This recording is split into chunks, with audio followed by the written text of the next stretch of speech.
الله وبركاته.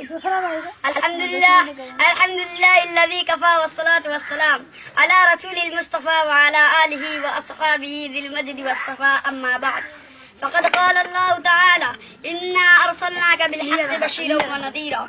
وقال الله تعالى في رسول الله أسوة حسنة.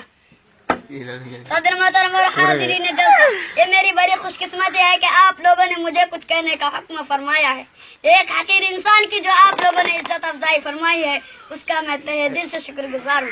میں نے آپ لوگوں کے سامنے دو آیتیں پڑھی ہے. پہلی آیت میں اللہ جل جلالہ وعم نوالا ارشاد فرماتے ہیں کہ اے رسول صلی اللہ علیہ وسلم، ہم نے آپ کو بلا شبہ خوشخبری اور ڈرانے والا بنا کر بھیجا ہے. دوسری آیت میں اللہ تعالیٰ انسانوں کو مخاطب کرتے ہوئے فرماتے ہیں کہ تمہارے لیے اللہ کا پیغمبر بہترین رہنمائی ہے.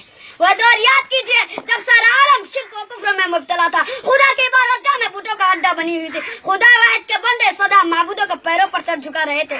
دین حق کے طلبگاروں کو کوئی ایسا آدمی نہ ملتا تھا جو انہیں صراط مستقیم پر گامزن کرے. ایسے میں رحمت اللہ متوجہ اب دین شریعت کا موسم خزاں رخصتی ہو رہا تھا. موسم بہار آیا اور شان و بان کے ساتھ آیا کہ چمنستان عالم گلے و گلزار ہو گئے.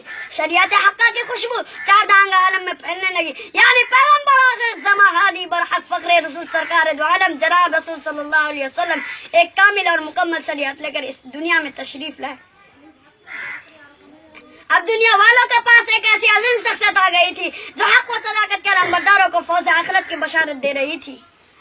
ظلم و ستم شرک و کفر کے علمبرداروں کو جہنم سے ڈرا رہی تھی. دنیا میں آ گیا تھا جو انسانی اب ایک ایسا انسان اس پیکر میں ہوتے ہوئے بھی شراب اور روشنی تھا، جو لوگوں کا ساتھ رہتا، شادی بیاہ کرتا، کھاتا اور پیتا، جنگل میں سپہ سالاری کرتا، مسجدوں میں واعظ و تقریر سے دلوں کا میل کچل صاف کرتا. اس کے باوجود وہ بے داغ تھا.